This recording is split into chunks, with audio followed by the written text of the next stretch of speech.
Al cumplirse un mes de la guerra en Ucrania, Occidente profundiza su estrategia militar y política contra el gobierno ruso. Este día Bruselas fue escenario de 3 cumbres internacionales, cuyo resultado más notorio ha sido el de activar sus fuerzas del flanco oriental contra posibles ataques con armas químicas, biológicas y nucleares. Como lo hiciera Obama en Siria en 2013, Joe Biden marcó una línea roja a Vladimir Putin.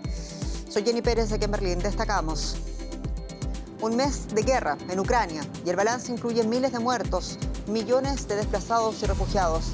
Vamos hasta Kiev para conocer la crónica de un país cuyo gobierno advierte de un inminente ataque con armas químicas por parte de Rusia. Como consecuencia, en Bruselas, los líderes de los 30 países de la OTAN decidieron activar a sus fuerzas de combate especiales en el flanco oriental ante los peores escenarios de la guerra. Y desde Europa, Biden destacó la unidad de la OTAN y dijo que la alianza militar responderá si Vladimir Putin llega a utilizar armas químicas en Ucrania. Este día, Estados Unidos también anunció $1.000 millones más en ayudas para Ucrania.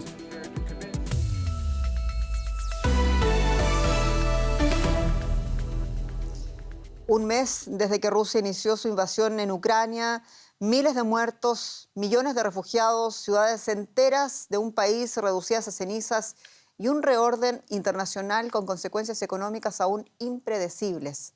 La guerra en Ucrania cumple hoy un mes, pero en el terreno, según reportes, la invasión rusa se ha estancado y en algunos lugares incluso perdido terreno. Pese a la catástrofe humanitaria, las defensas de Ucrania han resistido, superando con creces cualquier expectativa al comienzo de esta guerra. Llamas y humo saliendo de un barco de transporte ruso en el puerto de Berdyansk, ocupado por Rusia. Frente a los edificios de apartamentos bombardeados en la duramente castigada ciudad de Mariupol, se extienden largas filas para obtener ayuda humanitaria.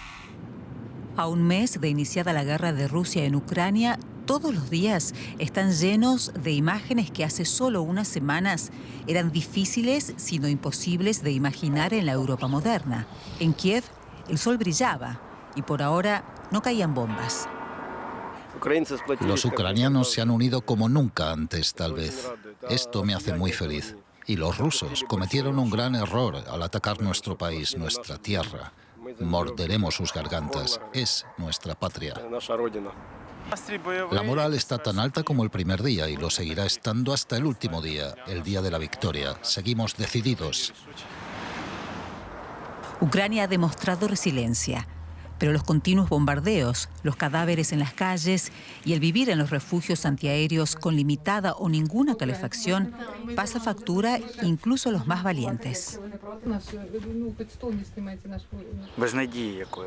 Siento desesperanza. Uno no sabe qué hacer ni cómo comportarse. Trato de mantener la calma y solo espero que esto termine, que todo esté bien, como antes. Ver de nuevo sonrisas en los rostros de nuestra gente y que vuelvan las oportunidades de disfrutar de la vida. Hace un mes, nadie sabía cuánto tiempo resistiría Ucrania contra Rusia. Pero pese al alto costo en vidas humanas e infraestructura y pese al tamaño de la máquina de guerra rusa, el más débil sigue en pie.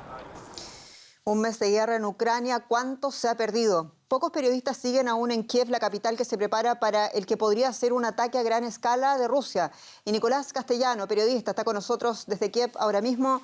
Nicolás, te saludo y bueno, decíamos un mes de guerra. Hablemos por favor de las muertes, los heridos, los desplazados. ¿Cuál es el balance que deja este mes de este conflicto en territorio ucraniano? Hola Jenny, buenas noches. Pues lo primero, contar que hace unos minutos se ha registrado una nueva explosión muy fuerte que se ha escuchado en toda la capital ucraniana. Los medios locales reportan daños en una zona industrial del noroeste, donde este mediodía llovían varios misiles también en esa zona sin que se hayan trasladado de momento víctimas mortales, según el ayuntamiento de la ciudad. El balance de un mes de guerra, de un mes de la invasión rusa sobre Ucrania, deja 1 millar de muertos, según Naciones Unidas. De ellos, unos 120 son niños. El número de militares muertos a ambos lados es todavía una incógnita, porque los dos ejércitos guardan mucho silencio. En cuanto al número de desplazados, estamos hablando de una cifra récord desde la Segunda Guerra Mundial, más de 11 millones de personas forzadas a dejar sus hogares, de ellos 3,5 millones están ya fuera de Ucrania, el resto se ha desplazado dentro del país. Para que se hagan una idea, nuestros televidentes, este es el desplazamiento que se ha generado en la guerra de Siria en los últimos 11 años y aquí ha pasado solo en las últimas 4 semanas. Mientras, en el análisis militar, un portavoz del ejército ucraniano nos señalaba hoy que están satisfechos porque han conseguido parar la ofensiva rusa. De hecho, aseguran que tienen rodeados a 19.000 soldados rusos al norte de Irpin y de Busha y que están convencidos que pueden ganar esta guerra, aunque reclaman apoyo internacional. También describía de manera gráfica, según el ejército ucraniano, que hay muchos cadáveres de soldados rusos en el campo de batalla que no han sido retirados por el Kremlin. Nicolás, y luego está esa advertencia que según el presidente Zelensky es inminente la posible utilización de armas químicas por parte de Rusia. ¿Se está preparando Kiev, donde te encuentras, para este escenario del que advierte las autoridades ucranianas? ¿Tiene cómo hacerlo Kiev? Zelensky ha reclamado ayuda de nuevo a la OTAN, a la comunidad internacional, porque temen, y es la advertencia más repetida en las últimas horas, un posible ataque con armas químicas sobre la población ucraniana. No hay de momento elementos que aseguren que eso se pueda llevar a cabo, como tampoco los hay en ningún momento de la gran invasión sobre Kiev, que se lleva esperando desde prácticamente el primer día de la guerra, el 24 de febrero, pero lo cierto es que es la gran advertencia en la que insiste Zelensky en sus varias alocuciones hoy a la población, intentando insuflar ánimo a las tropas y también a la población que resiste esa invasión rusa. Veremos qué sucede, porque el uso de armamento de última generación, esos misiles hipersónicos utilizados ya desde el fin de semana en Mariupol, en Ivano-Frankivsk, etcétera, etcétera, hacen temer a las autoridades ucranianas y también a fuentes militares de la OTAN de que el ejército ruso pueda desplegar otro tipo de armamento. Nicolás Castellano, muchas gracias por todas estas informaciones. Por favor, cuídate allá en Kiev. Y desde Bruselas, el presidente de Estados Unidos, Joe Biden, quiso lanzar un mensaje de firmeza y de unidad, tanto desde la OTAN como desde el G7 y junto a sus aliados de la Unión Europea. Joe Biden afirmó que Rusia debería ser expulsada del G20, al mismo tiempo que pidió que Ucrania participe en las reuniones del grupo. Respecto a China, Biden dijo que espera que no ayude a Rusia. El mandatario expresó también el temor a que Rusia acabe utilizando armas químicas o biológicas en Ucrania. Y el momento de su alocución cuando le preguntaron qué sucedería si Rusia usa armas químicas en Ucrania. Escuchemos. Habría una respuesta adecuada. Si la cuestión es si la OTAN cruzaría líneas, la decisión se tomaría entonces. Putin apostaba a que la OTAN se dividiría. Tras mis primeras conversaciones con él en diciembre y principios de enero, él pensó que no podríamos mantenernos unidos. La OTAN nunca ha estado tan unida como en este momento. Putin está obteniendo justo lo contrario de lo que pretendía obtener como consecuencia de su invasión en Ucrania. Y al igual que lo hiciera Barack Obama en 2013, Joe Biden ha trazado a nombre de la OTAN una línea roja para Rusia. Responderán si Moscú utilizara armas químicas en territorio ucraniano. Más temprano, José Díaz Briceño nos explicaba el alcance de la locución de Biden y su paralelismo con la historia. Escuchemos. El presidente Biden, recordemos, era el vicepresidente de la Casa Blanca de Barack Obama en 2013, cuando fue duramente criticado al romper su promesa el presidente Obama de responder directamente al régimen de Bashar al-Assad al uso de armas químicas, cuando murieron más de 1.400 personas en Damasco en 2013. Ahora Biden pareciera no querer volver a cometer lo que se consideró un error y recordemos, la Casa Blanca de Trump respondió con misiles en 2017 y 2018 en contra del régimen sirio.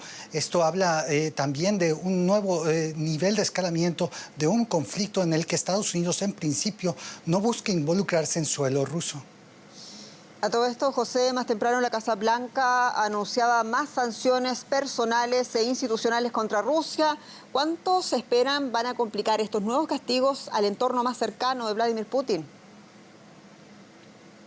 El secretario de Estado, el señor Antony Blinken, ha asegurado que esta nueva ronda de sanciones muestra que Estados Unidos no habla por hablar y que la devastación que está sufriendo en distintos ángulos económicos las economías de Rusia y Bielorrusia muestran los efectos que tienen las sanciones.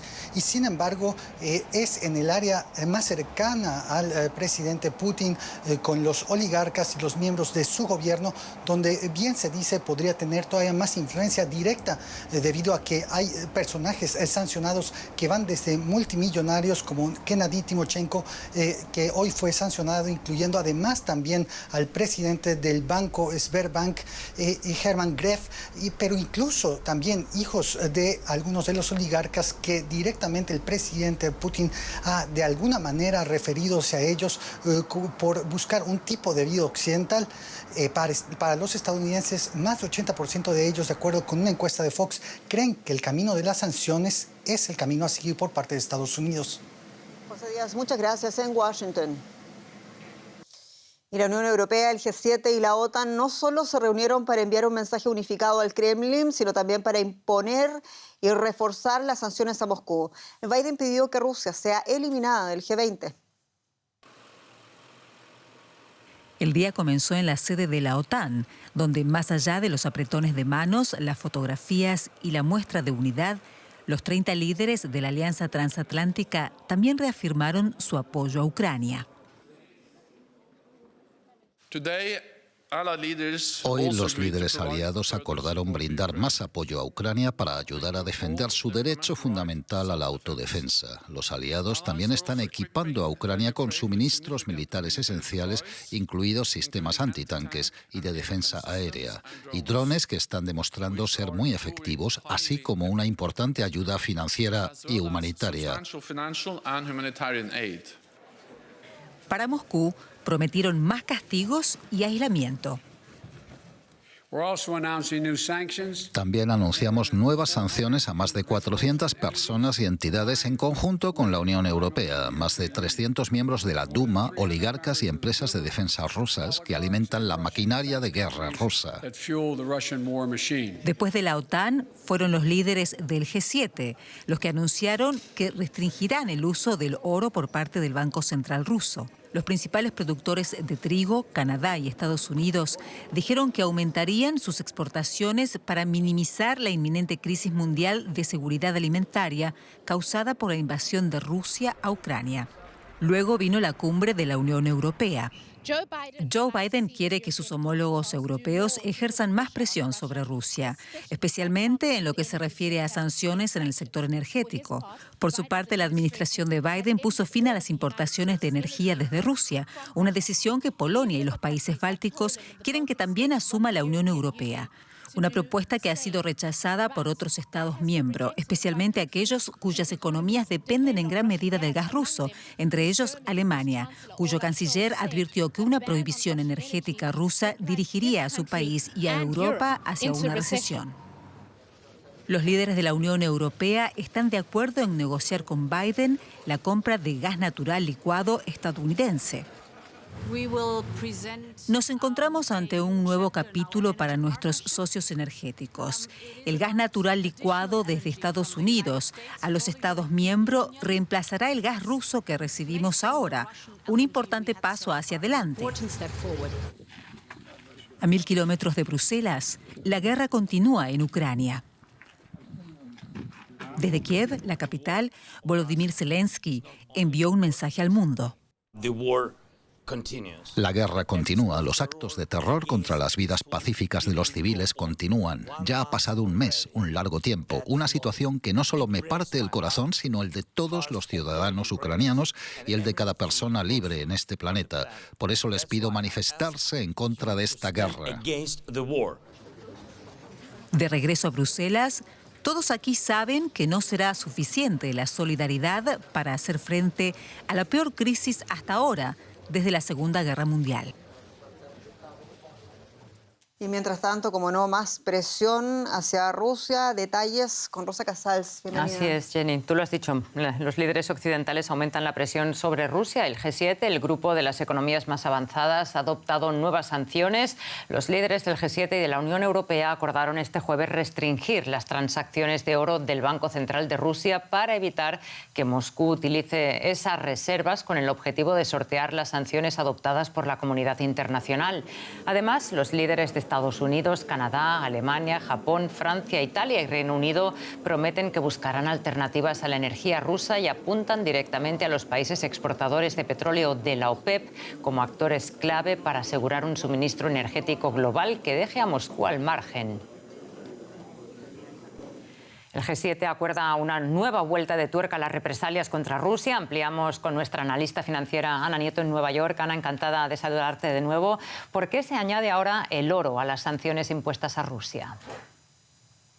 Pues porque no se quieren fisuras en las sanciones financieras que ya se han impuesto. Se quiere evitar que este país utilice unas reservas de oro que se calculan en aproximadamente 130.000 millones de dólares para ayudarse con ello a, por ejemplo, apoyar el valor del rublo, que está en caída. El jueves, el Departamento del Tesoro ya clarificó en una circular que el oro está sujeto a las mismas sanciones que se impusieron a las reservas financieras en los bancos centrales. Es decir, que no se puede utilizar por Rusia y que no se pueden usar para ni compraventas ni para utilizarlo como avales. Rusia ha ido ampliando sus reservas de oro desde el año 2014, cuando invadió Crimea. Ahora mismo es el quinto país con más reservas de oro. Y lo que quiere Estados Unidos, lo que quiere el G7, es que no se valga de ello para evadir ninguna sanción. Y lo que se quiere es clarificar este punto para evitar un vacío legal o un posible vacío legal por el que pueda salir el oro para los fines que pueda tener Rusia con ello. Decíamos, Ana, también que el G7 espera contar con la OPEP para reducir la dependencia energética de Rusia. ¿Hasta qué punto se puede aislar o dejar al margen a Moscú en el tema de la energía? Pues es muy difícil eliminar el petróleo de la oferta mundial y por eso no hay consenso para ello. La Agencia Internacional de la Energía explicó que eso significaría más o menos 3 millones de barriles menos en la oferta mundial, que es más o menos lo que pueden consumir pues Francia e Inglaterra en un día. Las alternativas no son fáciles, las reservas estratégicas son finitas y se pueden utilizar para ir ganando tiempo, para buscar cómo Venezuela e Irán pueden volver a los mercados internacionales, cómo se puede sacar más producción de la cuenca pérmica de Estados Unidos, que es una de las mayores reservas, si no la mayor reserva de petróleo del mundo, está en Texas y Nuevo México y todavía está muy por explotar. También se puede optar por el camino de intentar dar cumplimiento a los tratados de Glasgow y París y apostar por energías alternativas, pero eso no va a solucionarse de la noche a la mañana. Y la OPEP no ha mostrado ningún interés en subir su producción por encima de lo ya pactado antes de la guerra. De hecho, en los contactos que ha habido con la Unión Europea ha sido para decir que es muy peligroso dejar de lado a Rusia. Y con eso no quieren perjudicar a un aliado que tienen en la OPEP Plus y veremos si van a responder a presiones diplomáticas o no. De momento es bastante complicado. Un muy interesante análisis. Muchas gracias, Ana, y un saludo. Gracias, Rosa. Obligadas o no, decenas de empresas y consorcios occidentales se han retirado o congelado sus negocios con Rusia, pero otras no se atreven a cortar los lazos con Moscú, desatando la ira en las redes sociales. Miles de usuarios piden un boicot mundial a los productos de estas empresas y parece que la presión está dando frutos. La noticia sorprendió a los empleados de la planta de Renault en Moscú. El fabricante de automóviles suspendía desde este miércoles las operaciones. Uno de los empleados rusos comparecía en francés ante la prensa. La planta cierra por tiempo indefinido. Toda la producción de automóviles se detiene. Un giro de 180 grados para Renault, ya que unos días antes todavía afirmaba que pese a las sanciones impuestas, su producción continuaría en Rusia. Pero la presión de clientes y políticos habría hecho que finalmente la empresa cediera. El presidente ucraniano Volodymyr Zelensky se reunía pocas horas antes con los parlamentarios franceses en la Asamblea Nacional a través de videoconferencia y apelaba a la conciencia.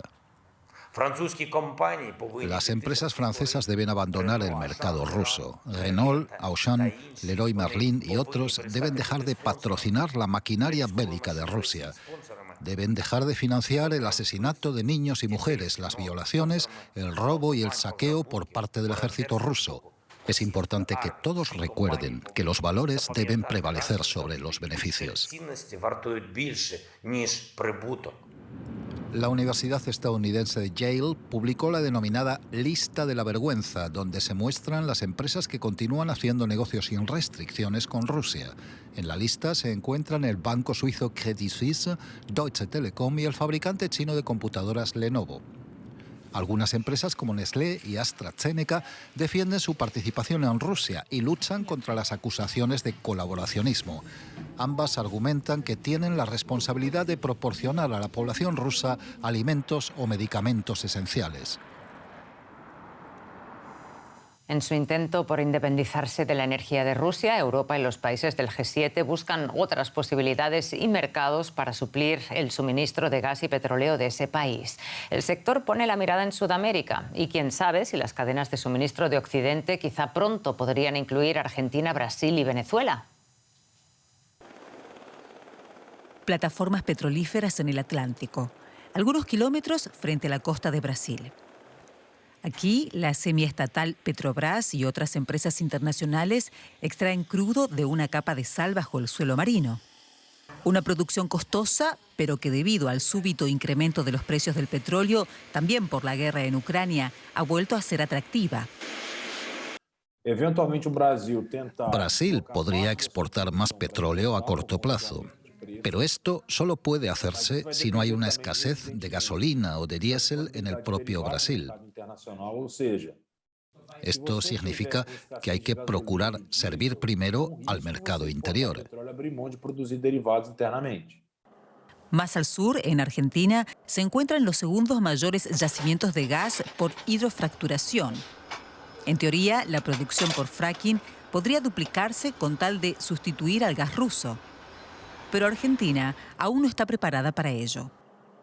El problema hoy es concretamente la infraestructura en tanto en transporte de crudo, de petróleo crudo como de gas natural, está colapsada en la Argentina, no hay más capacidad de transporte disponible para evacuar producción desde la cuenca neuquina, y entonces eso limita concretamente la capacidad de respuesta que puede tener el país para ir a exportar más petróleo, concretamente para ocupar el lugar o una parte del petróleo que se produce en Rusia. Pero a largo plazo quizás el gas por hidrofracturación argentino cobre mayor protagonismo, pues según expertos hay nuevas cadenas de suministro.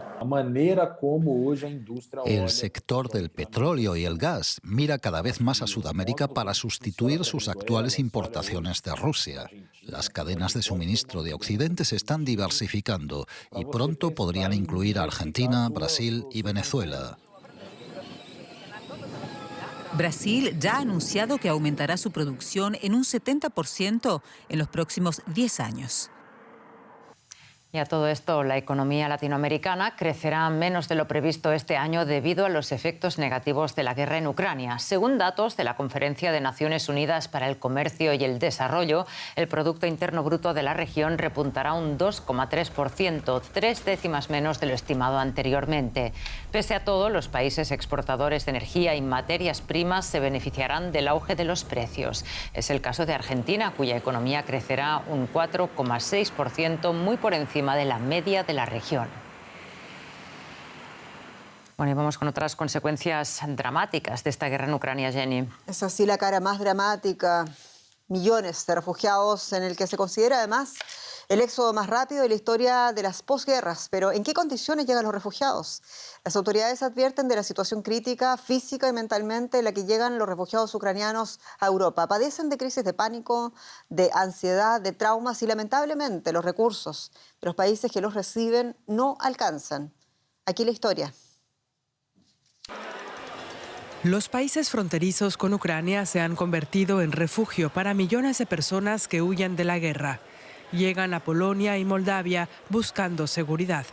Natalia escapó del bombardeo en Mykolaiv, pero dejó atrás a su esposo. Huimos cuando empezaron a bombardear, por eso decidimos salir de nuestra casa. Un cohete explotó a 500 metros de donde estábamos. Fue un shock. Decidimos huir. Muchas familias han sido separadas por el conflicto. Me arriesgué y huí con mi hija, pero nuestros familiares están demasiado asustados para irse. Mi hija mayor con su hijo estaba demasiado asustada. ¿Qué iba a hacer? Solo tiene 4 años. Daba mucho miedo, pero también tenemos miedo ahora. No sabemos a dónde ir. La invasión a Ucrania ha provocado la peor crisis de refugiados desde la Segunda Guerra Mundial. Las autoridades están haciendo lo que pueden para ayudar a los refugiados. La mayoría de los niños están sin sus padres, a quienes se les exige que permanezcan en Ucrania para luchar. La Organización Mundial de la Salud afirma que los recién llegados no solo sufren problemas físicos, sino también psicológicos. Necesitan de apoyo psicosocial porque la gente ha estado sufriendo mucho. Los niños son separados de sus familias. Lo primero es el estrés de salud mental. Lo segundo sería lo que llamamos enfermedades no transmisibles o enfermedades crónicas, como las personas con una alta presión arterial, enfermedades cardiovasculares o diabetes, cuyo tratamiento ha sido interrumpido. Y lo tercero serían las enfermedades transmisibles, especialmente la COVID-19. Varios estados de la Unión Europea están acogiendo a ucranianos. Pero mientras estos refugiados consiguen la seguridad física, muchos necesitarán apoyo para ayudar a sanar las cicatrices mentales después de todo lo que han sufrido. Y este fue un día aquí en Europa de anuncios y también de decisiones. Vamos a ver cómo la Armada de Ucrania aseguró haber hundido un buque militar ruso frente a la ciudad portuaria ocupada de Berdyansk, en el mar de Azov, ello después de que Rusia bombardeara las principales ciudades ucranianas con ataques aéreos y artillería pesada. El presidente Volodymyr Zelensky instó en tanto a manifestaciones en todo el mundo en favor de la paz. Y los líderes se han comprometido a imponer más sanciones económicas contra el gobierno ruso por la invasión de Ucrania. En reuniones consecutivas de la Unión Europea, la OTAN y el G7 en Bruselas, los jefes de Estado y de Gobierno también prometieron más ayuda militar a Ucrania. El presidente de Estados Unidos, Joe Biden, dijo que su país amplía sus sanciones para castigar a los miembros del Parlamento ruso y los contratistas de defensa de Rusia. Y aquí hemos llegado al final de este informativo. Muchas gracias por su confianza, por su sintonía. Somos Deutsche Welle en directo desde Berlín para ustedes. Soy Jenny Pérez. Hasta pronto.